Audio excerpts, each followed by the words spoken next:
नमस्कार, आप देख रहे हैं पंजाब टीवी प्राइम।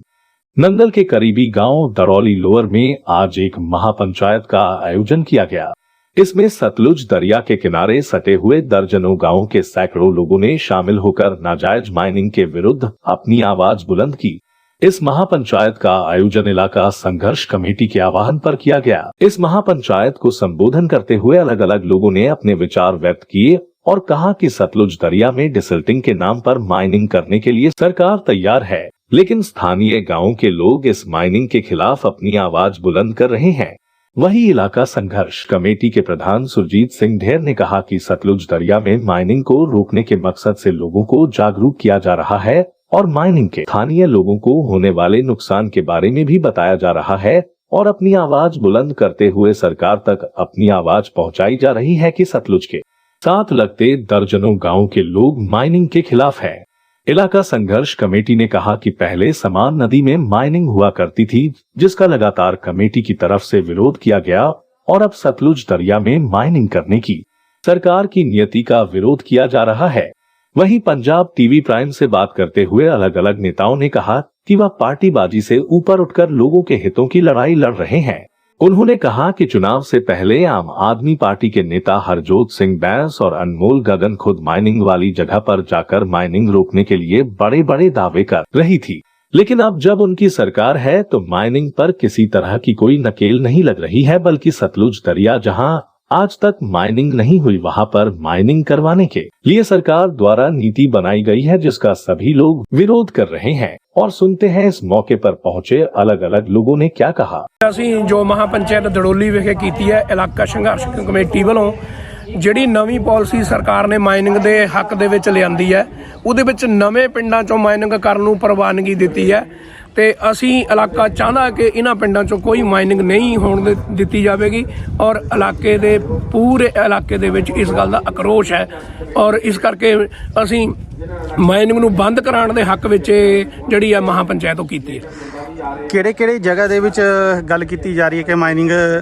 ਨਵੇਂ ਸਿਰੇ ਤੋਂ ਸ਼ੁਰੂ ਕੀਤੀ ਜਾਊਗੀ, ਉਹ ਵੀ ਦੱਸੋ। ਉਹ ਦੜੋਲੀ ਪਿੰਡ ਨਾਲ ਲੱਗਦੇ ਕਲਿੱਤਰਾਂ ਨੰਗਲ ਦੇ ਸਤਲੁਜ ਦਰਿਆ ਦੇ ਆਲੇ ਦੁਆਲੇ ਦੇ ਲਗਭਗ ਸਾਰੇ ਪਿੰਡ ਹੈ ਜਿਹੜੇ ਉਹ ਮਾਈਨਿੰਗ ਦੇ ਵਿੱਚ ਇਹਨਾਂ ਨੇ ਪਾ ਦਿੱਤੇ ਹੈ, ਜਿੱਥੇ ਮਾਈਨਿੰਗ ਕਰਨਾ ਆਲੇ ਦੁਆਲੇ ਦੇ ਇਲਾਕੇ ਦੇ ਪਿੰਡਾਂ ਨੂੰ ਬਹੁਤ ਜ਼ਿਆਦਾ ਖਤਰਾ ਪੈਦਾ ਹੋਊਗਾ। ਪਰ ਉਹ ਤਾਂ ਕਹਿੰਦੇ ਡੀਸਿਲਟਿੰਗ ਕੀਤੀ ਜਾਊਗੀ, ਕੀ ਫਰਕ ਹੈ ਜੀ ਇਹ? ਦਰਿਆ ਦੇ ਵਿੱਚ ਡੀਸਿਲਟਿੰਗ ਦਾ ਮਤਲਬ ਹੁੰਦਾ ਕਿ ਪਹਾੜ ਤੋਂ ਉਤਰ ਕੇ ਸਿਲਟ ਆਵੇ ਦਰਿਆ ਦੇ ਵਿੱਚ ਪਵੇ। ਇੱਥੇ ਕੋਈ ਡੀਸਿਲਟਿੰਗ ਦਾ ਮਤਲਬ ਨਹੀਂ ਹੈ ਔਰ ਨਾ ਸਿਲਟ ਦਰਿਆ ਦੇ ਵਿੱਚ ਹੈ। ਇਹ ਤਾਂ ਅਸਿੱਧੇ ਰੂਪ ਦੇ ਵਿੱਚ ਸਰਕਾਰ ਨੇ ਮਾਈਨਿੰਗ ਕਰਨ ਨੂੰ ਚੋਰ ਮੋਰੀ ਰਸਤਾ ਕੀਤਾ। ਤੁਹਾਨੂੰ ਲੱਗਦਾ ਕਿ ਅੱਜ ਜਿਸ ਤਰ੍ਹਾਂ ਇਕੱਠ ਹੋਇਆ, ਕਾਫੀ ਇਕੱਠ ਦੇਖਣ ਨੂੰ ਮਿਲ ਰਿਹਾ ਹੈ, ਲੋਕ ਜਾਗਰੂਕ ਹੋ ਚੁੱਕੇ ਨੇ, ਹੁਣ ਸਰਕਾਰ ਦੀ ਨਹੀਂ ਚੱਲੇਗੀ, ਸਤਲੁਜ ਦਰਿਆ ਨਹੀਂ ਪੱਟਿਆ ਜਾਏਗਾ? ਬਿਲਕੁਲ ਜੀ ਬਿਲਕੁਲ, ਲੋਕ ਸਾਡੇ ਹਲਕੇ ਦੇ ਬਹੁਤ ਜਾਗਰੂਕ ਹੋ ਚੁੱਕੇ ਨੇ। ਲੋਕਾਂ ਨੇ ਪਹਿਲਾਂ ਬਹੁਤ ਦੁੱਖ ਸੰਤਾਪ ਹੰਢਾਏ ਨੇ, ਖੱਡਿਆਂ ਦੇ ਵਿੱਚ ਡਿੱਗ ਡਿੱਗ ਕੇ ਲੋਕਾਂ ਦੇ ਪੁੱਤ ਮਰੇ ਨੇ, ਲੋਕਾਂ ਦੇ ਜਾਨਵਰ ਪਸ਼ੂ ਜਿਹੜੇ ਆ ਉਹ ਖੱਡਿਆਂ ਦੇ ਵਿੱਚ ਜਿੱਥੇ ਬਹੁਤ ਡੂੰਘੀ ਮਾਈਨਿੰਗ ਹੋਈ ਉੱਥੇ ਪਸ਼ੂ ਦਾ ਬਹੁਤ ਸਾਡੇ ਇਲਾਕੇ ਦਾ ਨੁਕਸਾਨ ਹੋਇਆ ਤੇ ਹੁਣ ਇਲਾਕਾ ਬਿਲਕੁਲ ਵੀ ਇਹ ਗੱਲ ਬਰਦਾਸ਼ਤ ਨਹੀਂ ਕਰੂਗਾ। ਮਾਈਨਿੰਗ ਨਹੀਂ ਹੋਣ ਦਿੱਤੀ ਜਾਊਗੀ। ਸਰਕਾਰ ਚਾਹੇ ਜਿੰਨਾ ਮਰਜ਼ੀ ਸਾਨੂੰ ਸੰਘਰਸ਼ ਕਰਨਾ ਪਵੇ, ਅਸੀਂ ਮਾਈਨਿੰਗ ਨਹੀਂ ਹੋਣ ਦੇਵਾਂਗੇ। ਇੱਕ ਸਰਕਾਰ ਦੀ ਪਾਲਿਸੀ ਬਣਾਈ ਸੀ ਮਾਈਨਿੰਗ ਦੀ, ਉਸ ਉੱਤੇ ਹਾਈ ਕੋਰਟ ਨੇ ਵੀ ਰੋਕ ਲਗਾ ਦਿੱਤੀ ਗਈ ਹੈ। ਕਿਵੇਂ ਦੇਖਦੇ ਹੋ ਤੁਸੀਂ? ਹਾਈ ਕੋਰਟ ਜਿਹੜਾ ਪ੍ਰਸ਼ਾਸਨ ਹੈ, ਕਾਨੂੰਨ ਵਿਵਸਥਾ ਹੈ, ਉਹ ਸਤਰਕ ਹੈ, ਪਰ ਸਰਕਾਰਾਂ ਕਿਉਂ ਨਹੀਂ ਇਸ ਗੱਲ ਨੂੰ ਮੰਨ ਰਹੀਆਂ? ਦੇਖੋ ਜੀ, ਸਰਕਾਰ ਤਾਂ ਹਰਦਮ ਤਤਪਰ ਰਹਿੰਦੀ ਹੈ ਮਾਈਨਿੰਗ ਕਰਨ ਦੇ ਹੱਕ ਦੇ ਵਿੱਚ। ਠੀਕ ਹੈ, ਅਸੀਂ ਬਹੁਤ ਧੰਨਵਾਦ ਕਰਦੇ ਹਾਂ ਹਾਈ ਕੋਰਟ ਦਾ, ਜਿਨ੍ਹਾਂ ਨੇ ਟੈਂਪਰੇਰੀ ਰੋਕ ਹੈ ਤੇ ਕਿਸੇ ਵੇਲੇ ਵੀ ਔਰ ਉਹਨਾਂ ਦੇ ਲਾਇਰ ਸਰਕਾਰ ਦੇ ਲਾਇਰ ਲੜ ਕੇ ਇਹਨੂੰ ਬਹਾਲ ਕਰਾ ਸਕਦੇ ਨੇ। ਟੈਂਪਰੇਰੀ ਰੋਕ ਹੈ, ਠੀਕ ਹੈ, ਅਸੀਂ ਧੰਨਵਾਦ ਕਰਦੇ ਹਾਂ ਹਾਈ ਕੋਰਟ ਦਾ, ਜਿਨ੍ਹਾਂ ਨੇ ਸਾਨੂੰ ਇਹ ਰਾਹਤ ਦਿੱਤੀ ਹੈ। ਮਹਾਪੰਚਾਇਤ ਦੀ ਲੋੜ ਇਸ ਕਰਕੇ ਪਈ ਕਿ ਜਿਹੜੀ ਪੰਜਾਬ ਸਰਕਾਰ ਹੈ ਉਹਦਾ ਜਿਹੜਾ ਕੈਬਨਿਟ ਮੰਤਰੀ ਸਾਡੇ ਇਲਾਕੇ ਦਾ, ਉਹਦੇ ਕੋਲ ਵਿਭਾਗ ਵੀ ਮਾਈਨਿੰਗ ਦਾ ਔਰ ਸਾਡਾ ਇੱਥੇ ਸਤਲੁਜ ਦਰਿਆ ਹੈ ਜਿਹਦੇ ਵਿੱਚ ਡੀਸਿਲਟਿੰਗ ਦੇ ਨਾਂ ਤੇ ਮਾਈਨਿੰਗ ਕਰਾਉਣ ਦਾ ਜਿਹੜਾ ਉਹਦਾ ਮਨਸੂਬਾ ਹੈ। ਉਸ ਵਿਰੋਧ ਦੇ ਵਿੱਚ ਅਸੀਂ ਇਲਾਕੇ ਦੇ ਲੋਕਾਂ ਦਾ ਇਕੱਠ ਕੀਤਾ, ਇਲਾਕੇ ਦੇ ਲੋਕਾਂ ਦੀ ਨਬਜ਼ ਪਛਾਣੀ, ਬਹੁਤ ਵੱਡਾ ਜਿਹੜਾ ਹੰਗਾਰਾ ਮਿਲਿਆ ਔਰ ਖਾਸ ਕਰਕੇ ਜਿਹੜੇ ਸਾਡੇ ਨੌਜਵਾਨ ਹੈ, ਸਾਡੀ ਆਉਣ ਵਾਲੀ ਨਸਲ ਹੈ, ਨੌਜਵਾਨ ਬਹੁਤ ਵੱਡੀ ਗਿਣਤੀ 'ਚ ਅੱਜ ਲਾਮਿਸਾਲ ਸਾਡੀ ਇਸ ਮਹਾਪੰਚਾਇਤ 'ਚ ਆਏ ਹੈ। ਸਾਡਾ ਮੁੱਖ ਮਕਸਦ ਇਹ ਹੈ ਕਿ ਜ਼ਮੀਨਾਂ ਅਸੀਂ ਆਪਣੀਆਂ ਬਚਾਉਣੀਆਂ।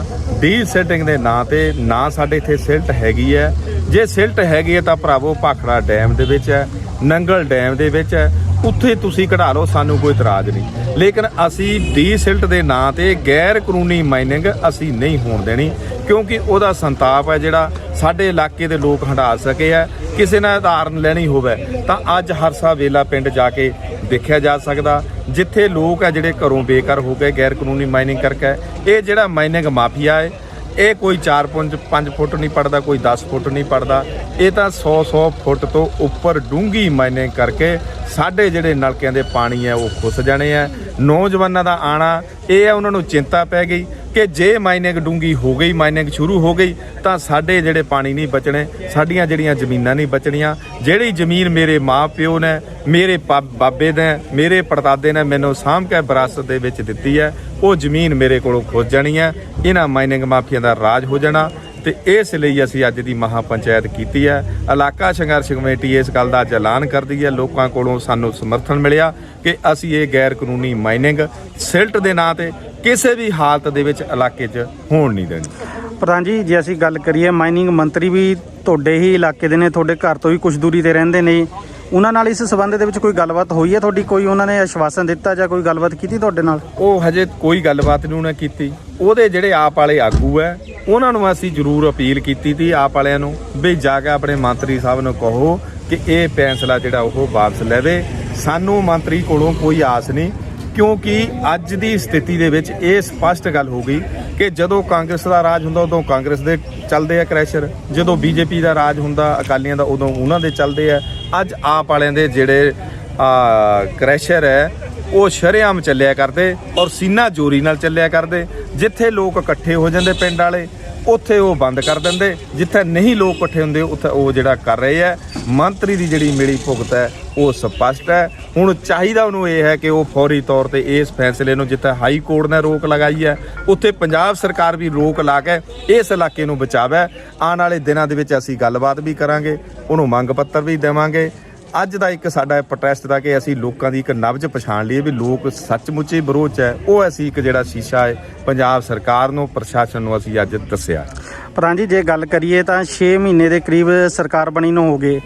ਇਸ ਤੋਂ ਪਹਿਲਾਂ ਜੇ ਅਸੀਂ ਗੱਲ ਕਰੀਏ ਤਾਂ ਆਮ ਆਦਮੀ ਪਾਰਟੀ ਦੇ ਨੁਮਾਇੰਦੇ, ਚਾਹੇ ਹਰਜੋਤ ਬੈਂਸ ਹੋ ਗਏ, ਚਾਹੇ ਅਨਮੋਲ ਗਗਨ ਹੋ ਗਏ, ਉਹਨਾਂ ਨੇ ਖੱਡਾਂ ਦੇ ਵਿੱਚ ਜਾ ਕੇ ਐਲਾਨ ਕੀਤਾ ਸੀ ਕਿ ਮਾਈਨਿੰਗ ਚਾਹੇ ਜਾਇਜ਼ ਆ ਚਾਹੇ ਨਾਜਾਇਜ਼ ਨਹੀਂ ਹੋਣ ਦਿੱਤੀ ਜਾਏਗੀ। ਹੁਣ 6 ਮਹੀਨੇ ਦੇ ਵਿੱਚ ਕੀ ਇੱਕ ਵਾਰ ਵੀ ਉਹ ਖੱਡਾਂ ਦੇ ਵਿੱਚ ਆਏ? ਇਹ ਰਾਣਾ ਜੀ ਤੁਹਾਡੀ ਗੱਲ ਬਿਲਕੁਲ ਸਹੀ ਹੈ। ਬਹੁਤ ਵੱਡੇ ਐਲਾਨ ਉਹਨਾਂ ਨੇ ਕੀਤੇ ਤੇ ਲੋਕਾਂ ਨੂੰ ਸ਼ੀਸ਼ਾ ਦਿਖਾਇਆ ਦਾ। ਹੁਣ ਆਣਾ ਤਾਂ ਕਿਹਾ, ਉਹ ਲੋਕਾਂ ਨੂੰ ਮਿਲਣ ਨਹੀਂ ਆਇਆ ਕਰਦਾ, ਲੋਕ ਤਾਂ ਤਰਸਿਆ ਕਰਦੇ ਉਹਦੇ ਦਰਸ਼ਨਾਂ ਨੂੰ, ਉਹ ਧੰਨਵਾਦ ਕਰਨੀ ਆਇਆ। ਇੰਨਾ ਸਮਰਥਨ ਸਾਡੇ ਇਲਾਕੇ ਦੇ ਲੋਕਾਂ ਨੇ ਦਿੱਤਾ, ਉਹ ਉਹਨਾਂ ਦਾ ਧੰਨਵਾਦ ਕਰਨੀ ਆਇਆ। ਇਹ ਗੱਲ ਸਹੀ ਹੈ ਕਿ ਇਹਨਾਂ ਨੇ ਮਾਈਨਿੰਗ ਕਿਹਾ ਸੀ ਵੀ ਮੈਂ ਇਲਾਕੇ 'ਚੋਂ ਇੱਕ ਪੱਥਰ ਨਹੀਂ ਚੁੱਕਣ ਦੇਣਾ। ਅੱਜ ਉਸ ਇਲਾਕੇ 'ਚ ਪੱਥਰ ਚੁੱਕਣ ਦੀਆਂ ਉਹ ਜਿਹੜੀਆਂ ਗੋਂਦਾਂ ਗੁੰਦ ਰਿਹਾ, ਉਹਨੂੰ ਇਹ ਆਪਣਾ ਜਿਹੜਾ ਦੋਹਰਾ ਪਾਣਾ ਉਹ ਬੰਦ ਕਰਨਾ ਚਾਹੀਦਾ। ਨਹੀਂ ਲੋਕਾਂ ਨੇ ਜਿੱਦਾਂ ਪਹਿਲੇ ਨੂੰ ਸਜ਼ਾ ਦਿੱਤੀ ਹੈ ਇੱਦਾਂ ਇਹਨੂੰ ਸਜ਼ਾ ਦੇ ਕੇ ਲੋਕ ਤੋੜ ਦੇਣਗੇ। ਇੱਕ ਜੇ ਅਸੀਂ ਗੱਲ ਕਰੀਏ, ਜੋ ਮਾਈਨਿੰਗ ਕਰਦਾ ਹੈ ਰਕੇਸ਼ ਚੌਧਰੀ ਨਾਮ ਹੈ ਉਸਦਾ, ਜਿਸ ਨੂੰ ਠੇਕਾ ਦਿੱਤਾ ਹੋਇਆ ਉਹਨੇ, ਜਦੋਂ ਪਹਿਲਾਂ ਸਰਕਾਰ ਸੀਗੀ ਉਸ ਸਮੇਂ ਜਦੋਂ ਕਰਦਾ ਸੀ ਉਦੋਂ ਤਾਂ ਆਮ ਆਦਮੀ ਪਾਰਟੀ ਦੇ ਨੁਮਾਇੰਦੇ ਉਸਦਾ ਵਿਰੋਧ ਕਰ ਰਹੇ ਸੀ। ਅੱਜ ਵੀ ਉਹੀ ਕਰ ਰਿਹਾ ਹੈ ਜੀ, ਕੀ ਚੱਕਰ ਦੇਖਦੇ ਹੋ ਤੁਸੀਂ? ਤੁਹਾਡੀ ਗੱਲ ਬਿਲਕੁਲ ਸਹੀ ਹੈ। ਉਹੀ ਚੌਧਰੀ ਹੁਣ ਦੁਬਾਰਾ ਠੇਕਾ ਲੈ ਗਿਆ। ਉਹਨੂੰ ਵੱਡਾ ਦੱਸਦੇ ਸੀ, ਮਾਫੀਆ ਦੱਸਦੇ ਸੀ, ਫਲਾਣਾ ਕਹਿੰਦੇ ਸੀ ਕੈਪਟਨ ਦੀ ਸਰਕਾਰ ਵੇਲੇ ਇਹ ਆਪ ਵਾਲੇ ਉਹਦੇ ਪੁਤਲੇ ਫੂਕਦੇ ਤੇ 100 ਸਿਆਪਾ ਕਰਦੇ ਤੇ ਹੁਣ ਅੱਜ ਇਹ ਆਪੇ ਉਹੀ ਕੰਮ ਹੈ ਜਿਹੜਾ ਇਹ ਕਰਨ ਲੱਗੇ ਆ। ਕੱਲਾ ਇੱਥੇ ਹੀ ਨਹੀਂ ਮਾਈਨਿੰਗ 'ਚ, ਇਹ ਹਰੇਕ ਪਾਸਾ ਲੋਕਾਂ ਨੂੰ ਬਰਬਾਦ ਕਰਨ 'ਚ ਲੱਗੇ ਆ। ਟਰੱਕ ਯੂਨੀਅਨ ਨੂੰ ਖਤਮ ਕਰਨ 'ਚ ਲੱਗੇ ਹੋਏ ਆ ਲੋਕ। ਇਹ ਸਾਰਾ ਹੀ ਹੱਥ ਕੰਡਾ ਜਾਣਦਾ। ਮੈਂ ਇਹ ਕਹਿੰਦਾ ਵੀ ਰਾਜ 'ਚ ਸ਼ਕਲਾਂ ਬਦਲੀਆਂ, ਜਿਹੜੇ ਕੰਮ ਉਹੀ ਆ, ਕੰਮ ਪਿਛਲੇ ਵਾਲੇ ਹੀ ਆ। ਇਹ ਨੀਤੀਆਂ ਨਹੀਂ ਬਦਲੀਆਂ, ਇਹਨਾਂ ਦੇ ਕੰਮ ਉਹੀ ਆ। ਸ਼ਕਲਾਂ ਜ਼ਰੂਰ ਇਹਨਾਂ ਦੀਆਂ ਉਹ ਨਵੇਂ ਆ ਗਏ, ਉਹ ਪੁਰਾਣੇ ਹੋ ਗਏ, ਇਦਾਂ ਹੋ ਗਿਆ, ਪਰ ਕੰਮ ਉਹੀ ਇਹਨਾਂ ਦੇ ਚੱਲੇ ਨੇ। ਲਾਸਟ ਸਵਾਲ, ਜਿੱਦਾਂ ਦਾ ਸਮਰਥਨ ਮਿਲਿਆ ਤੁਹਾਨੂੰ ਲੱਗਦਾ ਕਿ ਸਤਲੁਜ ਦਰਿਆ ਪੱਟਣ ਦੀ ਜੋ ਸਰਕਾਰ ਦੀ ਪਾਲਿਸੀ ਹੈ ਉਹ ਕਾਮਯਾਬ ਨਹੀਂ ਹੋਣੀ ਚਾਹੀਦੀ? ਸਹੀ ਤੁਹਾਡੀ ਗੱਲ ਹੈ ਕਿ ਜੋ ਅੱਜ ਸਾਨੂੰ ਸਮਰਥਨ ਮਿਲਿਆ, ਇਹ ਮੇਰੇ ਇਕੱਠਾਂ 'ਚ ਅੱਜ ਪਹਿਲਾ ਇਕੱਠ ਸੀ ਜਿਹੜਾ ਅਸੀਂ 11 ਵਜੇ ਦਾ ਟਾਈਮ ਦਿੱਤਾ ਔਰ 11 ਵਜੇ ਅਸੀਂ ਸ਼ੁਰੂ ਕਰਤਾ। 1 ਵਜੇ ਦਾ ਅਸੀਂ ਸਮਾਪਤੀ ਦਾ ਦਿੱਤਾ। 1 ਵਜੇ ਤੱਕ ਕੋਈ ਵੀ ਬੱਚਾ ਜਿਹੜਾ ਕੋਈ ਵੀ ਸਾਡਾ ਵੀਰ ਹੈ, ਮੇਰਾ ਕਿਸਾਨ ਭਰਾ, ਮਜ਼ਦੂਰ ਭਰਾ, ਉਹ ਬਾਹਰ ਨਹੀਂ ਗਿਆ। ਉਹਨਾਂ ਨੇ ਸਾਨੂੰ ਬੜੇ ਵਿਸਾਰ ਨਾਲ ਸੁਣਿਆ ਔਰ ਖਾਸ ਕਰਕੇ ਨੌਜਵਾਨਾਂ ਦੀ ਗਿਣਤੀ ਇਹ ਦਰਸਾਉਂਦੀ ਹੈ ਕਿ ਡੀਸਿਲਟਿੰਗ ਨਾਂ ਦਾ ਹੁਣ ਸੁਪਨਾ ਜਿਹੜਾ ਉਹ ਇਲਾਕੇ 'ਚ ਨਹੀਂ ਚੱਲੇਗਾ, ਇਹਦਾ ਜਾਦੂ ਨਹੀਂ ਚੱਲੇਗਾ। ਲੋਕ ਡਟ ਕੇ ਵਿਰੋਧ ਕਰਨਗੇ, ਲੋਕ ਲਾਠੀਆਂ ਲੈ ਕੇ ਖੜਨ ਨੂੰ ਤਿਆਰ ਹੋ ਗਏ ਲੋਕ ਅੱਜ ਜੋ ਸਾਨੂੰ ਦੇਖਣ ਨੂੰ ਮਿਲੇ। ਕਾਨੂੰਨੀ ਲੜਾਈ ਵੀ ਲੜੀ ਜਾ ਸਕਦੀ ਹੈ? ਕਾਨੂੰਨੀ ਲੜਾਈ, ਹਾਂ, ਸਾਡੇ ਕੋਲ ਸਾਥੀ ਹੈ ਜਿਹੜੇ ਉਹ ਕਾਨੂੰਨੀ ਤੌਰ ਤੇ ਵੀ ਲੜ ਰਹੇ ਹੈ, ਤੇ ਅਸੀਂ ਤਾਂ ਮੈਦਾਨ ਦੇ ਵਿੱਚ ਜੰਗ 'ਚ ਲੜਾਂਗੇ। ਅਸੀਂ ਤਾਂ ਸੰਘਰਸ਼ਾਂ 'ਚ ਹੀ ਜਨਮੇ ਆ ਤੇ ਸੰਘਰਸ਼ ਹੀ ਲੜਦੇ ਅਸੀਂ ਜਿਹੜੇ ਆ ਖਤਮ ਹੋਵਾਂਗੇ। ਅਸੀਂ ਸੰਘਰਸ਼ 'ਚ ਯਕੀਨ ਰੱਖਦੇ ਆ ਤੇ ਸੰਘਰਸ਼ ਹੀ ਅਸੀਂ ਕਰਾਂਗੇ। ਇਹ ਜੋ ਕੁਝ ਹੋ ਰਿਹਾ ਨਾ ਜੀ ਸਾਡੇ ਇਲਾਕੇ ਦੀ ਬਹੁਤ ਮੰਦਭਾਗੀ, ਕਹਿੰਦੇ ਬਹੁਤ ਮੰਦੇ ਭਾਗ ਹੈ ਸਾਡੇ, ਕਿਉਂਕਿ ਮੈਨੂੰ ਤਾਂ ਲੱਗਦਾ ਜਿਸ ਤਰ੍ਹਾਂ ਸਾਨੂੰ ਕੋਈ ਲੀਡਰ ਹੀ ਸਾਡੇ ਕੋਲ ਨਹੀਂ ਪਰਵਾਹ ਕਰਦਾ। ਦੇਖੋ ਅਸੀਂ ਤਾਂ ਕੋਈ ਤਕਰੀਬਨ 2-2.5 ਸਾਲ ਤੋਂ ਇਸ ਗੱਲ ਮਗਰ ਪਏ ਹੈ। ਪੁਲ ਸਾਡੇ ਡਿੱਗਣ ਦੇ ਕਿਨਾਰੇ ਹੈ।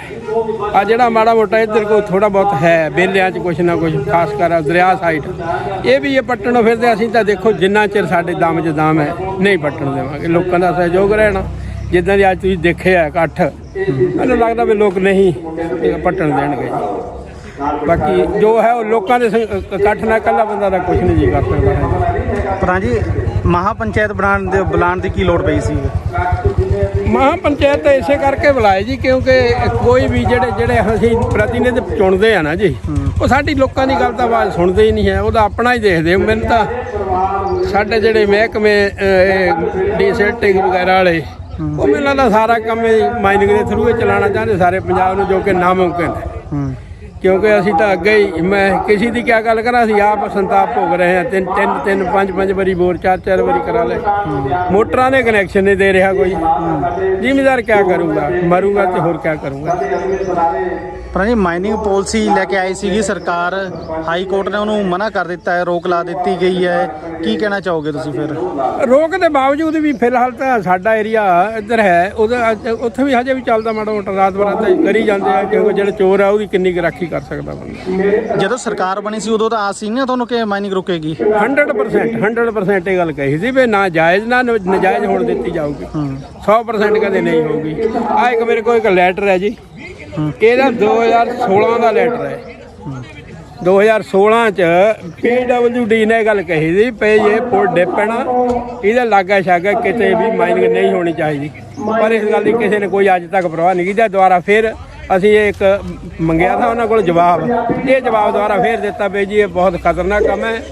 92.83 ਲੱਖ ਰੁਪਈਆ ਸਾਨੂੰ ਚਾਹੀਦਾ ਇਹਨੂੰ ਰਿਪੇਅਰ ਕਰਨ ਵਾਸਤੇ। ਕਿਆ ਕੋਈ ਸੁਣਨੇ ਨੂੰ ਹੈ ਤਿਆਰ ਨਹੀਂ ਜੀ ਕੋਈ ਵੀ ਗੱਲ ਸੁਣਨ ਨੂੰ। ਪਰ ਜਿੱਦਾਂ ਅੱਜ ਇਕੱਠ ਦੇਖਣ ਨੂੰ ਮਿਲ ਰਿਹਾ, ਤੁਹਾਨੂੰ ਲੱਗਦਾ ਕਿ ਇੱਧਰ ਦੇ ਲੋਕ ਹੈ ਜਿਹੜੇ ਸਤਲੁਜ ਦਰਿਆ ਦੇ ਕਿਨਾਰੇ ਪਿੰਡ ਵੱਸਦੇ, ਉੱਥੇ ਦੇ ਲੋਕ ਅਵੇਅਰ ਹੈ, ਨਹੀਂ ਮਾਈਨਿੰਗ ਹੋਣ ਦੇਣਗੇ ਹੁਣ? ਮੇਰੇ ਖਿਆਲ ਬਿਲਕੁਲ ਨਹੀਂ ਹੋਣ ਦੇਣਗੇ, ਬਿਲਕੁਲ ਨਹੀਂ, ਕਿਉਂਕਿ ਸਾਡੇ ਜਿਹੜੇ ਪਾਰਲਾ ਏਰੀਆ ਨਾ ਜੀ ਉਹਨੇ ਸੰਤਾਪ ਭੋਗ ਰਿਹਾ। ਬਾਕੀ ਸਾਡੇ ਲੋਕ ਸਭ ਠੀਕ ਠਾਕ ਹੈ, ਕੋਈ ਅਸੀਂ ਬਾਕੀ ਬੇਲਿਆਂ ਦੇ ਲੋਕ ਤਾਂ ਬਿਲਕੁਲ ਜਿੱਦਾਂ ਕਹਿੰਦੇ ਵਧੀਆ ਹੈ, ਉਹਨਾਂ ਨੂੰ ਸਾਰੀ ਗੱਲ ਦਾ ਪਤਾ। ਮੇਰੇ ਖਿਆਲ ਨਹੀਂ ਕਰਦੇ। ਇਲਾਕਾ ਸੰਘਰਸ਼ ਕਮੇਟੀ ਕਿਵੇਂ ਇਹਨਾਂ ਨਾਲ ਮੋਢਾ ਲਾ ਕੇ ਖੜੀ ਹੈ ਜੀ? ਹਰ ਤਰ੍ਹਾਂ ਨਾਲ ਸਹਿਯੋਗ ਕਰਾਂਗੇ। ਲੋਕ ਵੀ ਸਾਡੇ ਨਾਲ ਹਰ ਤਰ੍ਹਾਂ ਨਾਲ ਸਹਿਯੋਗ ਕਰਨ, ਕਿਉਂਕਿ ਸਾਨੂੰ ਕਿਸੇ ਦਾ ਲਾਲਚ ਨਹੀਂ ਹੈ ਨਾ, ਸਾਨੂੰ ਲਾਲਚ ਵੀ ਬਹੁਤ ਦਿੱਤੇ ਗਏ, ਲੇਕਿਨ ਅਸੀਂ ਕਿਸੇ ਇਸ ਗੱਲ ਦੀ ਪਰਵਾਹ ਨਹੀਂ ਕੀਤੀ। ਸਾਨੂੰ ਬਦਨਾਮ ਵੀ ਬਹੁਤ ਕੀਤਾ, ਅਸੀਂ ਫਿਰ ਵੀ ਪਰਵਾਹ ਨਹੀਂ ਕੀਤੀ। ਕੋਈ ਗੱਲ ਨਹੀਂ, ਜੋ ਹੁੰਦਾ ਦੇਖਿਆ ਜਾਊਗਾ। ਜੇ ਅਸੀਂ ਦਿਲੋਂ ਸੱਚੇ ਆ, ਢਿੱਡੋਂ ਸੱਚੇ ਆ, ਮੇਰੇ ਖਿਆਲ ਕੋਈ ਸਾਨੂੰ ਨਹੀਂ ਰੋਕ ਸਕਦਾ। ਮਾਈਨਿੰਗ ਮੰਤਰੀ ਨਾਲ ਇਸ ਸੰਬੰਧ ਵਿੱਚ ਤੁਹਾਡੀ ਕੋਈ ਗੱਲਬਾਤ ਹੋਈ ਹੈ? ਉਹ ਸੁਣਨ ਨੂੰ ਤਿਆਰ ਨਹੀਂ ਜੀ, 3-4 ਵਾਰੀ ਸੰਪਰਕ ਕਰਿਆ, ਉਹ ਨਹੀਂ ਸੁਣਨ ਨੂੰ ਤਿਆਰ ਨਹੀਂ ਜੀ। ਕੀ ਕਾਰਨ ਹੋ ਸਕਦਾ ਇਹਦਾ? ਤਾਂ ਹੁਣ ਉਹੀ ਦੱਸ ਸਕਦਾ ਜੀ। ਮੈਂ ਹੁਣ ਇਹਦੇ ਬਾਰੇ ਕੁਝ ਨਹੀਂ ਕਹਿ ਸਕਦਾ, ਕਿਉਂਕਿ ਉਹਨਾਂ ਦੇ ਜਿੰਨੇ ਵੀ ਸਾਡੇ ਵਰਕਰ ਆ, ਅਸੀਂ ਵੀ ਉਹਨਾਂ ਨੇ ਵਰਕਰ ਦੇ ਪੂਰੀ ਸਹਿਯੋਗ ਕੀਤਾ। ਜਦੋਂ ਇਲੈਕਸ਼ਨ ਥਾ ਅਸੀਂ ਆਪਣੀਆਂ ਮੈਂ ਸ਼੍ਰੋਮਣੀ ਅਕਾਲੀ ਦਲ ਦਾ ਮੈਂਬਰ ਹੈ, ਉਹ ਸਾਰਾ ਕੋਈ ਪਿੱਛੇ ਠਾ ਗਿਆ ਸੀਗਾ, ਚਲੋ ਦੇਖ ਲੈਣੇ ਸ਼ਾਇਦ ਕੋਈ ਨਵੀਂ ਗੱਲ ਬਣੇ, ਪਰ ਬਣਦੀ ਦਿਖਦੀ ਨਹੀਂ। ਅੱਜ ਦੇ ਸੰਦਰਭ ਵਿੱਚ ਕੱਲ੍ਹ ਕੋਈ ਬਣ ਜਾਵੇ ਤਾਂ ਕਿਸੇ ਨਹੀਂ ਜਾ ਸਕਦਾ। ਠੀਕ ਹੈ, ਬਹੁਤ ਗੱਲ ਇਹ ਹੈ ਜੀ, ਅੱਜ ਅਸੀਂ ਲੋਕਾਂ ਨੂੰ ਜਾਗਰੂਕ ਕਰਨ ਆਏ ਹਾਂ। ਇਹ ਅਸੀਂ ਸੀਰੀਜ਼ ਦੇ ਵਿੱਚ ਦੂਜੀ ਮੀਟਿੰਗ ਹੈ, ਪਹਿਲੀ ਕਲਿਤਰਾ ਕੀਤੀ ਸੀ, ਅੱਜ ਇਹ ਮੀਟਿੰਗ ਇੱਥੇ ਕੀਤੀ ਹੈ। ਅਲੱਗ-ਅਲੱਗ ਪਿੰਡਾਂ ਦੇ ਵਿੱਚ ਅਸੀਂ ਜਾ ਕੇ ਇਹ ਮੀਟਿੰਗਾਂ ਕਰ ਰਹੀਆਂ ਨੇ, ਔਰ ਤਾਂ ਕਿ ਲੋਕ ਜਾਗਰੂਕ ਹੋਣ। ਇਹ ਸੰਘਰਸ਼ ਜਿਹੜਾ ਹੈ ਲੋਕਾਂ ਦਾ ਹੈ, ਲੋਕਾਂ ਦਾ ਸੰਘਰਸ਼ ਅਗਰ ਬਣੇਗਾ, ਕਿਉਂਕਿ ਜਿਸ ਸਕੇਲ ਦੇ ਉੱਤੇ ਇਹਨਾਂ ਨੇ ਟੈਂਡਰ ਜਾਰੀ ਕੀਤੇ ਨੇ, ਪਟਾਈ ਦਾ ਜਿਹੜਾ ਹੈ ਸਤਲੁਜ ਦੇ ਰਿਵਰ ਬੈੱਡ ਵਿੱਚ ਔਰ ਸਵਾਂ ਦੇ ਵਿੱਚ ਨਵਾਂ ਜਿਹੜਾ ਪ੍ਰੋਗਰਾਮ ਵਿਖਿਆ ਹੈ, ਉਹ ਇੰਨਾ ਜ਼ਿਆਦਾ ਤਬਾਹਕੁਨ ਹੈ, ਜਿਹਦੇ ਨਾਲ ਤੁਸੀਂ ਸਾਲ 2 ਸਾਲ ਦੀ ਤੁਸੀਂ ਦੇਖ ਲਿਓ ਇਲਾਕੇ ਨੇ ਤਬਾਹ। ਤੁਹਾਨੂੰ ਲੱਗਦਾ ਹੈ ਕਿ ਸਰਕਾਰ ਨੇ ਪਾਲਿਸੀ ਬਣਾਈ ਹੈ, ਹਾਈ ਕੋਰਟ ਨੇ ਰੋਕ ਲਗਾਤੀ ਹੈ, ਕਿਤੇ ਨਾ ਕਿਤੇ ਹਾਈ ਕੋਰਟ ਵਿਚਾਰ ਕਰਦੀ ਹੈ ਇਸ ਉੱਤੇ, ਪਰ ਸਰਕਾਰਾਂ ਵਿਚਾਰ ਨਹੀਂ ਕਰ ਰਹੀਆਂ ਮਾਈਨਿੰਗ ਉੱਤੇ। ਨਹੀਂ, ਹਾਈ ਕੋਰਟ ਵਿਚਾਰ ਕਰਦੀ ਹੈ ਜੀ, ਪਰ ਸਰਕਾਰ ਅਤੇ ਜਿਹੜੇ ਇਸ ਨਾਲ ਸੰਬੰਧਿਤ ਵਪਾਰ ਨਾਲ ਸੰਬੰਧਿਤ ਵੈਸਟਡ ਇੰਟਰਸਟ ਨੇ, ਉਹ ਸਰਕਾਰ ਉੱਥੇ ਕੋਰਟ ਦੇ ਵਿੱਚ ਉਲਟੇ ਸਿੱਧੇ ਤਰੀਕੇ ਵਰਤ ਕੇ ਇਸ ਪ੍ਰੋਸੈਸ ਨੂੰ, ਕੋਰਟ ਦਾ ਵੀ ਕੰਮ ਜਿਹੜਾ ਹੈ ਢੰਗ ਨਾਲ ਚੱਲਣ ਨਹੀਂ ਦਿੰਦੇ। ਕਦੇ ਵਕੀਲ ਬਦਲ ਲਿਆ, ਕਦੇ ਹੋਰ ਕੁਝ ਕਰ ਲਿਆ, ਕਦੇ ਕੁਝ ਕਰ ਲਿਆ, ਕਦੇ ਬਹੁਤ ਸਾਰੇ ਤਰੀਕੇ ਨੇ ਜਿਹਦੇ ਨਾਲ ਇਹ ਬਹੁਤ ਸ਼ਲਾਘਾਯੋਗ ਹੈ ਕਿ ਹਾਈ ਕੋਰਟ ਥੋੜ੍ਹਾ ਜਿਹਾ ਸਖਤ ਹੋਈ ਹੈ। ਖਾਸ ਕਰਕੇ ਗੁਰਦਾਸਪੁਰ ਤੋਂ ਬਾਅਦ ਹਾਈ ਕੋਰਟ ਵੀ ਜਾਗ ਪਈ ਹੈ। ਅਸੀਂ ਧੰਨਵਾਦੀ ਹਾਂ ਜੁਡੀਸ਼ੀਅਲ ਸਿਸਟਮ ਦੇ, ਔਰ ਇਸ ਦੇ ਵਿੱਚ ਗਵਰਨਮੈਂਟ ਨੇ ਅੰਡਰਟੇਕਿੰਗ ਦਿੱਤੀ, ਇਹ ਰੋਕ ਨਹੀਂ ਹੈ। ਗਵਰਨਮੈਂਟ ਨੇ ਰਿਟਨ ਅੰਡਰਟੇਕਿੰਗ ਦਿੱਤੀ ਹੈ ਕੋਰਟ ਨੂੰ ਕਿ ਅਸੀਂ ਅਗਲੀ ਤਾਰੀਖ ਤੱਕ, ਜਿਹੜੀ ਕਿ 10 ਨਵੰਬਰ ਨੂੰ ਹੈ, ਉਦੋਂ ਤੱਕ ਅਸੀਂ ਇਹ ਜਿਹੜੀ ਟੈਂਡਰਿੰਗ ਅਸੀਂ ਕੀਤੀ ਹੈ ਇਹਦੇ ਪਰ ਕਾਰਵਾਈ ਨਹੀਂ ਕਰਾਂਗੇ। ਅਗਰ ਕਰਾਂ ਹੋਏਗੀ ਤਾਂ ਅਸੀਂ ਸਰਕਾਰ ਦੀ ਇਜਾਜ਼ਤ ਤੋਂ ਬਿਨਾਂ ਨਹੀਂ ਕਰਾਂਗੇ। ਜਿਹੜੀ ਸਰ ਸਰਕਾਰ ਇਸ ਸਮੇਂ ਬਣੀ ਹੈ, ਪਹਿਲਾਂ ਇਲੈਕਸ਼ਨ ਤੋਂ ਪਹਿਲਾਂ ਕਹਿ ਰਹੀ ਸੀ ਕਿ ਨਜਾਇਜ਼ ਜਾਂ ਜਾਇਜ਼ ਮਾਈਨਿੰਗ ਅਸੀਂ ਹੋਣ ਨਹੀਂ ਦੇਵਾਂਗੇ। ਹੁਣ ਸਤਲੁਜ ਦਰਿਆ, ਜਿਸ ਨੂੰ ਅੱਜ ਤੱਕ ਕਿਸੇ ਵੀ ਸਰਕਾਰ ਨੇ ਨਹੀਂ ਛੇੜਿਆ, ਉਸ ਨੂੰ ਛੇੜਨ ਦੀ ਗੱਲ ਕਰ ਦਿੱਤੀ ਹੈ। ਕੀ ਮਾਇਨੇ ਆ ਫਿਰ? ਇਹਦੇ ਮਾਇਨੇ ਤਾਂ ਇਹੀ ਹੈ ਜੀ ਕਿ ਇਸ ਦੇ ਵਿੱਚ ਦੇਖੋ, ਇਸ ਇਲਾਕੇ ਦੇ ਵਿੱਚ ਬਹੁਤ ਘੱਟ ਜਿਹੜਾ ਹੈ ਮਟੀਰੀਅਲ ਹੈ। ਹੁਣ ਇਹਨਾਂ ਨੂੰ ਮਟੀਰੀਅਲ ਨਜ਼ਰ ਆ ਰਿਹਾ ਦਰਿਆ ਦੇ ਰਿਵਰ ਬੈਂਕ ਦੇ। ਦੇਖੋ, ਇਹ ਸਾਰੇ ਇਲਾਕੇ ਦੇ ਵਿੱਚ ਇਹ ਅਗਰ ਤੁਸੀਂ ਇਸ ਪਹਾੜ ਤੋਂ ਦੂਸਰੇ ਪਹਾੜ ਤੱਕ ਦੇਖੀਏ ਤਾਂ ਇਹ ਰਿਵਰ ਬੈਂਕ ਹੈ, ਜਿਹੜਾ ਕਿ ਕਿਸੇ ਵੇਲੇ ਪਾਣੀ ਕਿਤੇ ਚੱਲਦਾ ਸੀ, ਕਿਤੇ ਚੱਲਦਾ ਸੀ। ਕਿਸੇ ਵੀ ਜ਼ਮੀਨ ਨੂੰ ਤੁਸੀਂ ਪੱਟ ਕੇ ਦੇਖ ਲਓ, 5-7 ਫੁੱਟ ਬਾਅਦ ਪੱਥਰ ਨਿਕਲਦਾ। ਸੋ ਕਿੱਥੇ ਜਾ ਕੇ ਤੁਸੀਂ ਇਹ ਰੁਕੋਗੇ? ਔਰ ਤੁਸੀਂ ਪਾਣੀ ਦਾ ਲੈਵਲ ਥੱਲੇ ਜਾ ਰਿਹਾ, ਲੋਕਾਂ ਦੀਆਂ ਜ਼ਮੀਨਾਂ ਉਜੜ ਰਹੀਆਂ, ਪਿੰਡ ਉਜੜ ਰਹੇ। ਹਰਸਾ ਵੇਲਾ ਜਾ ਕੇ ਦੇਖੋ ਕਿਵੇਂ ਉਜੜ ਗਿਆ। ਇਹੀ ਹਾਲ ਬਾਕੀ ਪਿੰਡਾਂ ਦਾ। ਅੱਜ ਦੇ ਇਕੱਠ ਤੋਂ ਤੁਹਾਨੂੰ ਕੀ ਲੱਗਦਾ ਹੈ, ਕੀ ਸੰਕੇਤ ਲੱਗਦਾ ਕਿ ਲੋਕ ਜਾਗਰੂਕ ਹੋ ਗਏ ਨੇ? ਦੇਖੋ ਜੀ, ਅਸੀਂ ਜਿੰਨਿਆਂ ਨੂੰ ਸੰਪਰਕ ਕੀਤਾ, ਲੋਕਾਂ ਦੇ ਵਿੱਚ ਗੁੱਸਾ ਹੈ। ਬਾਕੀ ਲੋਕਾਂ ਨੂੰ ਹਲੇ ਪੂਰਾ ਪਤਾ ਨਹੀਂ ਹੈ। ਅਸੀਂ ਜਗਾਵਾਂਗੇ, ਲੋਕ ਜਾਗਣਗੇ ਔਰ ਲੋਕ ਆਪਣੇ ਹੱਕਾਂ ਖਾਤਰ ਲੜਨਗੇ, ਇਹ ਸਾਨੂੰ ਪੂਰਾ ਭਰੋਸਾ ਹੈ। ਸੰਘਰਸ਼ ਕਿਵੇਂ ਰਹੇਗਾ ਤੁਹਾਡਾ ਆਉਣ ਵਾਲੇ ਦਿਨਾਂ 'ਚ? ਨਹੀਂ, ਅਸੀਂ ਤਾਂ ਹਾਲੇ ਲੋਕਾਂ ਨੂੰ ਜਗਾ ਰਹੇ ਹਾਂ ਜੀ। ਮੈਂ ਅੱਜ ਮਤਾ ਪਾ ਕੇ ਸਰਕਾਰ ਨੂੰ ਭੇਜਾਂਗੇ। ਜੇ ਜਿੱਦਾਂ ਦਾ ਮਾਹੌਲ ਹੋਇਆ, ਸਰਕਾਰ ਅਗਰ ਨਹੀਂ ਗੌਰ ਕਰੂਗੀ, ਉਸ ਤਰ੍ਹਾਂ ਦਾ ਸੰਘਰਸ਼ ਸੀ ਜਿਹੜੀ ਇਸ ਇਲਾਕਾ ਸੰਘਰਸ਼ ਕਮੇਟੀ ਵਿੱਢੇਗੀ। ਪਰ ਨੀਤੀ ਦੇ ਕੋਲ ਦੀ ਇਹਨਾਂ ਦੀ ਕੋਈ ਨਹੀਂ ਹੈ। ਮੈਂ ਅੱਜ ਛੋਟੇ ਮਾਧਿਅਮ ਰਾਹੀਂ ਇਲਾਕੇ ਦੇ ਬਾਨੀ ਜਿਹੜੇ ਆਪਣੇ ਆਪ ਨੂੰ ਕਹਾਂਦੇ ਸੀ ਇਲਾਕਾ ਮੇਰੇ ਬਿਨਾਂ ਨਹੀਂ ਚੱਲਦਾ, ਤੇ ਮੈਂ ਇਲਾਕੇ ਦਾ ਸੁਧਾਰ ਕਰਨ ਆਇਆ। ਮੈਂ ਹਰ ਘਰ ਦਾ ਪੁੱਤ, ਮੈਂ ਹਰ ਘਰ ਦਾ ਬੇਟਾ ਹੈ ਜਿਹੜਾ ਦਰਿਆਵਾਂ ਦੇ ਵਿੱਚ ਦਿਨ ਰਾਤ ਤੁਰਿਆ ਫਿਰਦਾ ਸੀ, ਜਿਹੜਾ ਘਰ ਘਰ ਕਹਿੰਦਾ ਸੀ ਮੈਂ ਨਜਾਇਜ਼ ਮਾਈਨਿੰਗ ਦੇ ਖਿਲਾਫ ਹੈ। ਜਿਹੜੇ ਲੋਕ ਆਗੇ ਖੱਡਾਂ ਦੇ ਵਿੱਚ ਧਰਨੇ ਲਾਏ ਸੀ, ਅੱਜ ਉਹਨਾਂ ਨੂੰ ਪੁੱਛਣਾ ਚਾਹੁੰਦੇ ਹਾਂ ਕਿ ਆਹੀ ਰਾਜਨੀਤੀ ਕਰਨ ਆਏ ਸੀ? ਇਹ ਤਾਂ ਪੁਰਾਣੀਆਂ ਸਰਕਾਰਾਂ ਵੀ ਕਰਦੀਆਂ ਰਹੀਆਂ। ਲੋਕਾਂ ਨੇ ਇੱਕ ਨਵੀਂ ਆਸ ਜਾਗੀ ਸੀ, ਨਵੀਂ ਉਮੀਦ ਸੀ, ਤੁਹਾਡੇ ਤੇ ਬੜਾ ਵਿਸ਼ਵਾਸ ਕੀਤਾ। ਲੋਕਾਂ ਨੇ ਅੱਗੇ ਵੱਧ ਕੇ ਤੁਹਾਨੂੰ ਜਿਤਾ ਕੇ ਵਿਧਾਨ ਸਭਾ ਦੇ ਵਿੱਚ ਭੇਜਿਆ। ਅੱਜ ਮੰਤਰੀ ਸਾਹਿਬ ਤੇ ਮਹਿਕਮਾ ਵੀ ਤੁਹਾਡੇ ਕੋਲ ਹੈ। ਇਹ ਉਹੀ ਇਲਾਕਾ ਹੈ, ਇਹ ਉਹੀ ਮਾਂ-ਬਾਪ ਹੈ, ਉਹੀ ਬਜ਼ੁਰਗ ਨੇ, ਉਹੀ ਨੌਜਵਾਨ ਨੇ ਜਿਨ੍ਹਾਂ ਦੇ ਨਾਲ ਤੁਸੀਂ ਵਾਅਦਾ ਕਰਦੇ ਸੀ ਕਿ ਅਸੀਂ ਇਲਾਕੇ ਦੇ ਅੰਦਰ ਨਜਾਇਜ਼ ਮਾਈਨਿੰਗ ਨਹੀਂ ਚੱਲਣ ਦੇਣੀ। ਦੋਸਤੋ, ਬੜੀ ਦੁੱਖ ਦੀ ਗੱਲ ਇਹ ਹੈ, ਜਦੋਂ ਦੂਜੀਆਂ ਸਰਕਾਰਾਂ ਮਾਈਨਿੰਗ ਕਰਵਾਉਂਦੀਆਂ ਸੀ, ਇਲਾਕੇ ਦੇ ਲੋਕ ਰੌਲਾ ਪਾਉਂਦੇ ਸੀ, ਆਪਣੀਆਂ ਜ਼ਮੀਨਾਂ ਬਚਾਉਣ ਦੇ ਖੇਤਾਂ ਦੇ ਵਿੱਚ ਜਾਂਦੇ ਸੀ, ਉਦੋਂ ਪ੍ਰਸ਼ਾਸਨ ਮਾਈਨਿੰਗ ਮਾਫੀਆ ਨੂੰ ਰੋਕਦਾ ਸੀ, ਉਹਨਾਂ ਤੇ ਬਣਦੀ ਕਾਰਵਾਈ ਕਰਦਾ ਸੀ। ਪਰ ਅੱਜ ਮੈਂ ਮੰਤਰੀ ਸਾਹਿਬ ਨੂੰ ਪੁੱਛਣਾ ਚਾਹੁੰਦਾ ਕਿ ਅੱਜ ਇਹ ਕਿੱਥੋਂ ਦਾ ਅਸੂਲ ਹੈ? ਜਦੋਂ ਇਲਾਕਾ ਸੰਘਰਸ਼ ਕਮੇਟੀ ਰੌਲਾ ਪਾਉਂਦੀ ਹੈ, ਇਲਾਕੇ ਦੇ ਲੋਕ ਰੌਲਾ ਪਾਉਂਦੇ ਆ, ਤਾਂ ਤੁਹਾਡੇ ਟੀਵੀ ਚੈਨਲਾਂ ਦੇ ਉੱਤੇ ਵੱਡੇ ਵੱਡੇ ਬਿਆਨ ਆਉਂਦੇ ਆ ਕਿ ਜਿਹੜਾ ਮਾਈਨਿੰਗ ਦੇ ਕੰਮ ਦੇ ਵਿੱਚ ਵਿਘਨ ਪਾਊਗਾ ਉਹਦੇ ਤੇ ਪਰਚਾ ਕਰੋ। ਇਹ ਕਿੱਥੋਂ ਦਾ ਅਸੂਲ ਲੈ ਕੇ ਆਏ ਆ? ਇਹ ਕਿੱਥੋਂ ਦਾ ਕਾਨੂੰਨ ਲੈ ਕੇ ਆਏ ਆ? ਸਰਕਾਰ ਹਮੇਸ਼ਾ ਲੋਕ ਹਿੱਤ ਦੀ ਹੁੰਦੀ ਹੈ। ਜੋ ਲੋਕਾਂ ਨੂੰ ਚੰਗਾ ਲੱਗਦਾ ਸਰਕਾਰ ਨੂੰ ਉਹ ਕਰਨਾ ਚਾਹੀਦਾ। ਤੇ ਤਾਨਾਸ਼ਾਹੀ ਜਿਹੜੀ ਆ ਸਰਕਾਰ ਨੇ ਕਹਿੰਦੇ ਆ, ਉਹ ਡਿਕਟੇਟਰਸ਼ਿਪ ਹੋ ਜਾਂਦੀ ਹੈ। ਇੱਕ ਰਾਜੇ ਦਾ ਆਪਣਾ ਰਾਜ ਹੋ ਜਾਂਦਾ, ਜੋ ਮਨ ਚਾਹੇ ਉਹ ਕੀਤਾ। ਅੱਜ ਮੈਂ ਪੁੱਛਣਾ ਚਾਹੁੰਦਾ ਦਲੇਰ ਚੱਡਾ ਜੀ ਨੂੰ, ਅੱਜ ਮੈਂ ਬੀਬੀ ਕਿਹੜੀ ਆਈ ਸੀ ਪਿੱਛੇ ਜੇ ਆ ਸਤਲੁਜ ਦਰਿਆ ਦੇ ਵਿੱਚ ਤੁਰੀ ਫਿਰਦੀ, ਅੱਗੇ ਆਪਣੇ ਮੰਤਰੀ ਬੀਬੀ ਅਨਮੋਲ ਗੜ੍ਹ ਮਾਨ ਜੀ, ਅੱਜ ਉਹੀ ਖੱਡਾਂ ਨੇ, ਉਹੀ ਦਰਿਆਏ ਜਿਹਨਾਂ ਨੂੰ ਤੁਸੀਂ ਅੱਜ ਕਹਿੰਦੇ ਇਹ ਲੀਗਲੀ ਮਾਈਨਿੰਗ ਹੋ ਗਈ ਹੈ, ਇਹਨੂੰ ਡੀਲ ਸੈਟਿੰਗ ਦੇ ਨਾਮ ਵਿੱਚ ਪਾ ਕੇ ਡੀਲ ਸੈਟਿੰਗ ਕਰਵਾਓ, ਸਾਨੂੰ ਮਾਫੀਆ ਨੂੰ ਪ੍ਰਫੁੱਲਤ ਕਰੋ, ਸਾਨੂੰ ਰੈਵਨਿਊ ਇਕੱਠਾ ਕਰਨ ਦੀ ਲੋੜ ਹੈ। ਜੇ ਤੁਹਾਨੂੰ ਰੈਵਨਿਊ ਦੀ ਲੋੜ ਹੈ ਤਾਂ ਸਾਨੂੰ ਉਜਾੜ ਦਿਓ, ਸਾਨੂੰ ਬੇਰੁਜ਼ਗਾਰੀ ਭੱਤਾ ਦੇ ਦਿਓ, ਉਜਾੜਾ ਭੱਤਾ ਦੇ ਦਿਓ, ਸਾਨੂੰ ਉਜਾੜ ਕੇ ਇੱਥੋਂ ਤੋੜ ਦਿਓ, ਆਪਣੀ ਮਨਮਰਜ਼ੀ ਕਰੋ, ਅਸੀਂ ਤੁਹਾਨੂੰ ਨਹੀਂ ਰੋਕਦੇ। ਪਰ ਜੇ ਤੁਸੀਂ ਸਾਡੇ ਦਾਦੀ ਹੋ, ਸਾਡੇ ਹਮਦਰਦੀ ਹੋ, ਸਾਡੀਆਂ ਫਸਲਾਂ ਤੇ ਸਾਡੀਆਂ ਨਸਲਾਂ ਨੂੰ ਬਚਾਉਣਾ ਚਾਹੁੰਦੇ ਹੋ ਤਾਂ ਕਿਰਪਾ ਕਰਕੇ ਜਿਹੜੀ ਨਵੀਂ ਪਾਲਿਸੀ ਬਣਾਈ ਹੈ ਇਹਦੇ ਤੇ ਸੋਧ ਕਰੋ, ਕਿਉਂਕਿ ਡੀ ਸੈਟ ਵਿੱਚ ਤੁਸੀਂ ਸਾਰੇ ਸੂਝਵਾਨ ਲੋਕ ਬੈਠੇ ਆ, ਉਹ ਉੱਥੇ ਹੀ ਹੁੰਦੀ ਹੈ ਜਿਹੜੇ ਕਿ ਖੱਡਾਂ ਹੜ੍ਹ ਪ੍ਰਭਾਵਿਤ ਹੁੰਦੀਆਂ ਨੇ, ਜਿਵੇਂ ਕਿ ਸਤਲੁਜ ਦਰਿਆ ਜਿਹੜਾ ਕਦੇ ਹੜ੍ਹ ਪ੍ਰਭਾਵਿਤ ਨਹੀਂ ਹੋਇਆ। ਸਤਲੁਜ ਦਰਿਆ ਦੇ ਵਿੱਚ ਲਿਮਟਡ ਪਾਣੀ ਆਉਂਦਾ ਹੈ, ਇਹ ਦਰਿਆ ਤੋਂ ਪਾਣੀ ਛੱਡਿਆ ਜਾਂਦਾ, ਜਿਹੜੀ ਸਵਾਂ ਦੀ ਰੀਸੈਟਿੰਗ ਹੋ ਗਈ ਹੈ ਜਾਂ ਉਹ ਖੱਡਾਂ ਦੀ ਰੀਸੈਟਿੰਗ ਹੋ ਗਈ ਹੈ, ਉਹ ਵੀ ਸਾਲ ਦੇ ਵਿੱਚ 3 ਮਹੀਨੇ ਦੀ ਰੀਸੈਟਿੰਗ ਹੁੰਦੀ ਹੈ। ਇਹ 2 ਨੰਬਰ ਦਾ ਧੰਦਾ ਚਲਾਉਣ ਦਾ ਇੱਕ ਕਾਰਨ ਜ਼ਰੀਆ ਹੈ। ਕੋਈ ਕਾਨੂੰਨ ਕੋਈ ਨਾ ਇਹੋ ਜਿਹਾ ਨਹੀਂ ਕਹਿੰਦਾ ਕਿ ਸਾਲ ਪੂਰਾ ਸਾਲ ਤੁਸੀਂ ਰੀਸੈਟਿੰਗ ਦੇ ਨਾਮ ਦੇ ਉੱਤੇ ਰਾਜ ਕਮਾਈ ਕਰੋ। ਸੋ ਵੀਰੋ, ਬੜੀ ਸੋਚਣ ਤੇ ਪੰਜਾਬ ਵਾਲੀ ਗੱਲ ਹੈ, ਜੇ ਆਪਣੀਆਂ ਫਸਲਾਂ, ਆਪਣੀਆਂ ਨਸਲਾਂ, ਆਪਣੀਆਂ ਜ਼ਮੀਨਾਂ ਤੇ ਆਪਣੀਆਂ ਜ਼ਮੀਰਾਂ ਬਚਾਉਣੀਆਂ ਨੇ ਤਾਂ ਸਾਨੂੰ ਇਹ ਵੀ ਠੋਕੀ ਕਿ ਲੜਾਈ ਲੜਨੀ ਪੈਣੀ ਹੈ। ਸੋ ਬਹੁਤ ਵਧੀਆ ਉਪਰਾਲਾ ਜਿਹੜਾ ਸੰਘਰਸ਼ ਕਮੇਟੀ ਨੇ ਕੀਤਾ। ਮੈਂ ਤੁਹਾਡੇ ਚਰਨਾਂ ਦੇ ਵਿੱਚ ਇੱਕੋ ਹੀ ਬੇਨਤੀ ਕਰਦਾ ਔਰ ਤੁਹਾਨੂੰ ਇਹ ਵਿਸ਼ਵਾਸ ਦਿਵਾਉਂਦਾ ਕਿ ਜਿੰਨੇ ਲੋਕਾਂ ਹੋਇਆ ਤੁਹਾਡੇ ਮੂਹਰੇ ਹੋ ਕੇ ਲੜਾਈ ਕਰਾਂਗੇ, ਤਾਂ ਜੋ ਅਸੀਂ ਆਪਣੇ ਇਲਾਕੇ ਨੂੰ, ਆਪਣੀ ਜਵਾਨੀ ਤੇ ਕਿਸਾਨੀ ਨੂੰ ਬਚਾ ਸਕੀਏ। ਇਹਦੇ ਨਾਲ ਬਹੁਤ ਸਾਰੇ ਲੋਕ ਪ੍ਰਭਾਵਿਤ ਹੋ ਰਹੇ।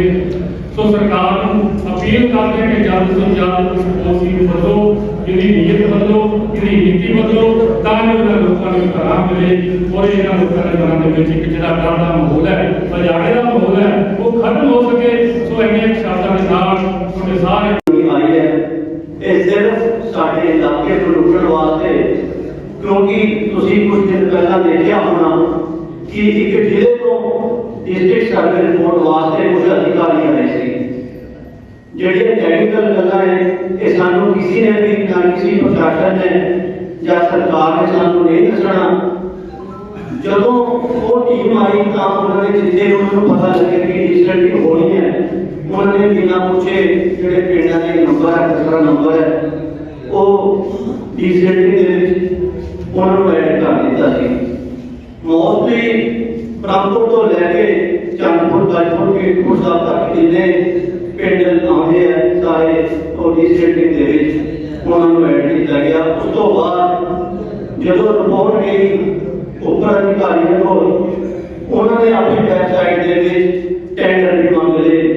ਜਿਹੜੇ ਉਹ ਟੈਂਡਰ ਮੰਗੇ ਲਗਭਗ ਪੂਰੇ ਪੰਜਾਬ 258 ਦੇ ਆਸ-ਪਾਸ ਜਿਹੜੀਆਂ ਖੱਡਾਂ ਨੇ, ਉਸ ਤੇ ਮਾਨਯੋਗ ਪੰਜਾਬ ਤੇ ਹਰਿਆਣਾ ਹਾਈ ਕੋਰਟ ਨੇ ਸਟੇ ਵੀ ਲਗਾ ਦਿੱਤੀ ਹੈ। ਕਿਤੇ ਨਾ ਕਿਤੇ ਜਿਹੜੀ ਅੱਜ ਸਾਡੀ ਮਹਾਪੰਚਾਇਤ ਹੈ, ਅਸੀਂ ਹਾਈ ਕੋਰਟ ਦਾ ਵੀ ਜਿਹੜਾ ਦਰਵਾਜ਼ਾ ਹੈ ਜਿਸ ਵਕੀਲ ਨੇ ਖੜਕਾਇਆ ਸੀ, ਉਹਨਾਂ ਨਾਲ ਟਾਈਪ ਕਰਕੇ ਜਿਹੜਾ ਅਸੀਂ ਅੱਜ ਮਤਾ ਪਾ ਰਹੇ ਉਹ ਵੀ ਉਹਨਾਂ ਤੱਕ ਪਹੁੰਚਾਵਾਂਗੇ। ਜਦੋਂ ਸਾਡੀ ਨਵੀਂ ਸਰਕਾਰ ਨੂੰ ਅਸੀਂ ਆਮ ਆਦਮੀ ਪਾਰਟੀ ਨੇ ਬੜਾ ਜ਼ੋਰ ਲਾਇਆ ਸੀ, ਪਿੰਡਾਂ ਦੇ ਵਿੱਚ ਜਦੋਂ ਅਸੀਂ ਚੋਣ ਜਾਬਤੇ ਕਰਦੇ ਸੀ, ਅਸੀਂ ਇਹੋ ਕਹਿੰਦੇ ਸੀਗੇ ਕਿ ਜਿਹੜਾ ਪਿੰਡ ਚਾਹੂਗਾ ਮਾਈਨਿੰਗ ਕਾਰਡੀ ਸੈਟਿੰਗ ਸਿਰਫ ਉੱਥੇ ਹੋਵੇਗੀ। ਜਦੋਂ ਕਿਸੇ ਠੇਕੇਦਾਰ ਨੇ ਠੇਕਾ ਲੈ ਲਿਆ, ਫਿਰ ਕਿਹੜਾ ਮਾਂ ਦਾ ਪੁੱਤ ਹੈ ਜਿਹੜਾ ਮਾਈਨਿੰਗ ਨਹੀਂ ਕਰੂਗਾ। ਜਿਹਨੇ ਪੈਸੇ ਦੇ ਦਿੱਤੇ ਉਹਨੇ ਤਾਂ ਮਾਈਨਿੰਗ ਕਰਨੀ ਆ, ਭਾਵੇਂ ਧੱਕੇ ਨਾਲ ਕਰੇ, ਭਾਵੇਂ ਪਿਆਰ ਨਾਲ ਕਰੇ, ਪਰ ਉਹ ਛੱਡਦਾ ਨਹੀਂ ਹੈ। ਤੁਸੀਂ ਦੇਖਿਆ ਹੋਣਾ ਕੁਝ ਦਿਨ ਪਹਿਲਾਂ ਪੰਜਾਬ ਸਰਕਾਰ ਨੇ ਪਿੰਡ ਖੇੜੇ ਦੇ ਵਿੱਚ ਪ੍ਰੈਸ਼ਰ ਸੀਲ ਕੀਤੇ ਸੀ, ਪਰ ਅੱਜ ਫਿਰ ਮੈਂ ਤੋਂ ਆਇਆ ਸਰਪੰਚ ਸਾਹਿਬ ਇਹ ਜਾਣਾ ਹੈ। ਅੱਜ ਉੱਥੇ ਸ਼ਹਿਰਾਂ ਮਾਈਨਿੰਗ ਹੁੰਦੀ ਗਈ, ਉਹ ਦਿਨ ਨੂੰ ਹੁੰਦੀ ਗਈ, ਸ਼ਹਿਰਾਂ ਪ੍ਰੈਸ਼ਰ ਚੱਲਦੇ ਗਏ, ਉਹ ਕਿਹਦੀ ਸ਼ਹਿਰ ਤੇ ਚੱਲਦੇ ਗਏ। ਉਸ ਤੋਂ ਬਾਅਦ ਤੁਸੀਂ ਜਦੋਂ ਵੀ ਚਲੇ ਜਾਓ ਸ਼ਾਇਦ ਅਨਾਮਪੁਰ ਪਿੰਡ ਦੇ ਵਿੱਚ ਜਾਂ ਖੇੜਾ ਚਲਮੋੜ ਜਿਹੜੀ ਟਿੱਪਾਂ ਦੀ ਲਾਈਨਾਂ ਹੈ ਉਹ ਨਹੀਂ ਟੁੱਟਦੀਆਂ। 2-3 ਕਿਲੋਮੀਟਰ ਦੀਆਂ ਲੰਬੀਆਂ ਲਾਈਨਾਂ ਉਹ ਲਗਾਤਾਰ ਜਿਹੜੇ ਟਿੱਪਰ ਹੈ ਉਹ ਹਰ ਰੋਜ਼ ਰਾਤ ਨੂੰ ਜਾ ਰਹੇ, ਕਿਹਦੀ ਸ਼ਹਿਰ ਦੇ ਜਾ ਰਹੇ, ਕਿਹਦੀ ਅਗਵਾਈ ਦੇ ਵਿੱਚ ਜਾ ਰਹੇ, ਇਹ ਸਾਡੇ ਲੋਕਾਂ ਨੂੰ ਨਹੀਂ ਪਤਾ। ਸਾਡੀ ਜਿਹੜੀ ਜ਼ਮੀਨ ਹੈ, ਕਿਉਂਕਿ ਸਾਡੇ ਇਲਾਕੇ ਦੇ ਵਿੱਚ ਰੋਜ਼ਗਾਰ ਦਾ ਸਾਧਨ ਕੋਈ ਨਹੀਂ ਹੈਗਾ। PSCLC ਉਹ ਪ੍ਰਾਈਵੇਟ ਹੋ ਗਈ। 40 ਕਰੋੜ ਦੇ ਵਿੱਚ 400 ਦੀ ਫੈਕਟਰੀ ਕਿਵੇਂ ਕੀਤੀ ਸਾਨੂੰ ਸਾਰਿਆਂ ਨੂੰ ਪਤਾ ਹੈ। PNFC ਬੰਦ ਹੋ ਗਈ।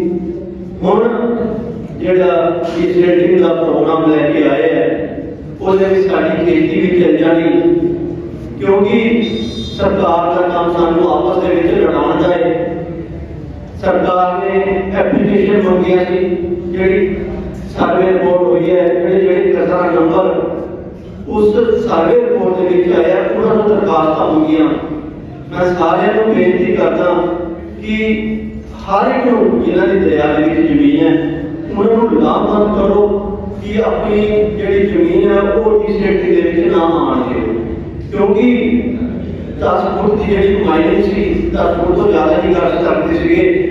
ਉਸ ਤੋਂ ਬਾਅਦ ਡੀਸਟ੍ਰਿਕਟ ਦੀ ਕੋਈ ਲਿਮਿਟੇਸ਼ਨ ਨਹੀਂ ਕਿ ਜਿੰਨਾ ਮਰਜ਼ੀ ਫੁੱਟ ਲਓ। ਤੋਂ ਪ੍ਰਸ਼ਾਸਨ ਨੇ ਦੇਖਣਾ ਕਿ ਕਿੱਥੇ ਤੱਕ ਸਾਨੂੰ ਜਿਹੜਾ ਪਾਣੀ ਹੈ, ਪਾਣੀ ਧਰਤੀ ਨੂੰ ਲੋਕਾਂ ਨੂੰ ਜਿਹੜਾ ਪਕਾ ਕੇ ਜੇ ਕਰਨਾ ਬੰਦ ਕਰ ਦੇਵੇ, ਬੇਸ਼ੱਕ 50 ਫੁੱਟ ਤੱਕ ਮਾਈਨਿੰਗ ਹੋ ਜੇ, ਬੇਸ਼ੱਕ 60 ਫੁੱਟ ਤੱਕ ਸਿਰਫ ਸ਼ਬਦ ਬਦਲ ਕੇ ਮਾਈਨਿੰਗ ਤੋਂ ਡੀਸਟ੍ਰਿਕਟ ਹੋ ਗਈ। ਸਾਡੇ ਵਾਲੇ ਨੇ ਐਕਸਟ੍ਰਾਕਸ਼ਨ ਲੈ ਕੇ ਆ ਗਏ। ਜਦੋਂ ਤੱਕ ਅਸੀਂ ਇੱਕ ਹੋ ਕੇ ਨਹੀਂ ਲੜਦੇ, ਅੱਜ ਬੜੀ ਖੁਸ਼ੀ ਦੀ ਗੱਲ ਹੈ ਕਿ ਜਿੱਥੇ ਸਿਆਣੇ ਸਾਡੇ ਨਾਲ ਮੋਢੇ ਦੇ ਨਾਲ ਮੋਢਾ ਲਾ ਕੇ ਸਾਡੇ ਨਾਲ ਖੜੇ, ਉੱਥੇ ਨੌਜਵਾਨ ਭਰਾ ਬਹੁਤ ਵੱਡੀ ਗਿਣਤੀ ਦੇ ਵਿੱਚ ਆਏ ਹੈ, ਕਿਉਂਕਿ ਲੜਾਈ ਇਹਨਾਂ ਦੀ ਹੈ, ਇਹਨਾਂ ਦੇ ਸਹਾਰੇ ਲੜੀ ਜਾਣੀ ਹੈ। ਸਾਨੂੰ 1.5 ਸਾਲ ਹੋ ਗਿਆ ਸਾਰੇ ਇਸ ਸਟੈਂਡ ਮੇਲੇ ਤੋਂ, ਜਿਹਦੇ ਮੇਰੇ ਵੀ ਬਜ਼ੁਰਗ ਆਏ ਹੈ, ਝੰਡਾਰੀ ਮੇਲੇ ਤੋਂ ਹੁੰਦੀ ਸੀ, ਅੱਜ ਤੁਹਾਡੇ ਪਿੰਡ ਤੱਕ ਆ ਗਈ। ਜਦੋਂ ਤੱਕ ਅਸੀਂ ਇੱਕ ਹੋ ਕੇ, ਕਿਉਂਕਿ ਅੱਜ ਅਸੀਂ ਇਹਦਾ ਦੇਖ ਲਿਆ ਕਿ ਜਿਹੜੀ ਮਰਜ਼ੀ ਸਰਕਾਰ ਆ ਜਾਏ ਉਹ ਸਾਡੇ ਹਿੱਤਾਂ ਦੀ ਰੱਖਿਆ ਨਹੀਂ ਕਰ ਸਕਦੀ। ਸਾਨੂੰ ਆਪ ਅੱਗੇ ਆ ਕੇ ਲੜਨਾ ਪੈਣਾ, ਸਾਨੂੰ ਆਪ ਇਹਨਾਂ ਜ਼ਾਲਮਾਂ ਦੇ ਵਿਰੁੱਧ ਇੱਕ ਹੋ ਕੇ ਲੜਾਈ ਲੜਨੀ ਪੈਣੀ। ਬਾਕੀ ਜਿਵੇਂ ਤੁਸੀਂ ਕਹੋਗੇ ਅਸੀਂ ਹਮੇਸ਼ਾ ਤੁਹਾਡੇ ਨਾਲ ਹੈ। ਜਿਵੇਂ ਪਹਿਲਾਂ ਟਿੱਕਾ ਸਾਹਿਬ ਨੇ ਕਿਹਾ ਸੀ 12 ਫਰਵਰੀ ਤੋਂ ਅਸੀਂ ਜਿਹੜੀ ਸ਼ੁਰੂਆਤ ਹੈ ਮਾਈਨਿੰਗ ਦੇ ਵਿਰੁੱਧ ਕੀਤੀ ਸੀ।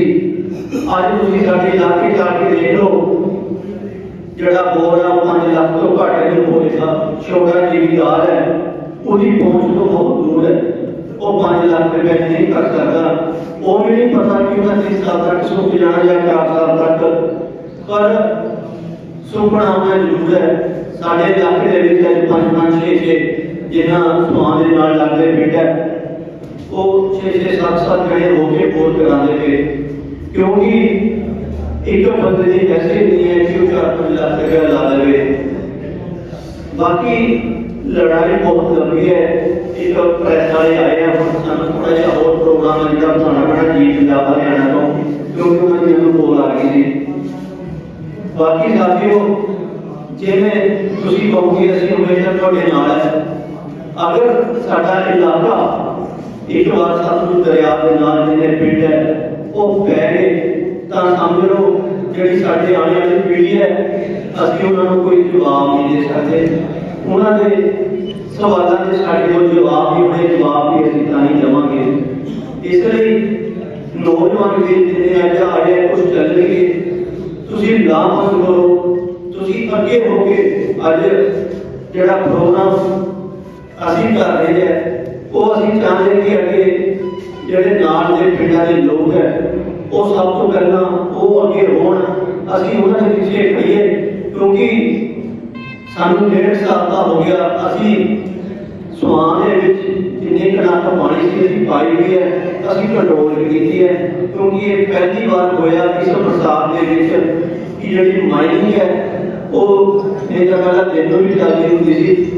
ਅੱਜ ਜਿਹਦਾ ਯਾਦ ਲੱਗਿਆ ਸਿਰਫ ਉਹਨੇ ਕੀਤੀ, ਅਦਰਵਾਈਜ਼ ਦਿਨ ਦਿਹਾੜੇ ਦੀ ਜਿਹੜੀ ਮਾਈਨਿੰਗ ਸੀ ਉਹ ਟੋਟਲ ਸਾਡੇ ਪ੍ਰੈਸ਼ਰ ਦੇ ਨਾਲ, ਸਾਡੇ ਜ਼ੋਰ ਦੇ ਨਾਲ ਉਹ ਬੰਦ ਰਹੀ।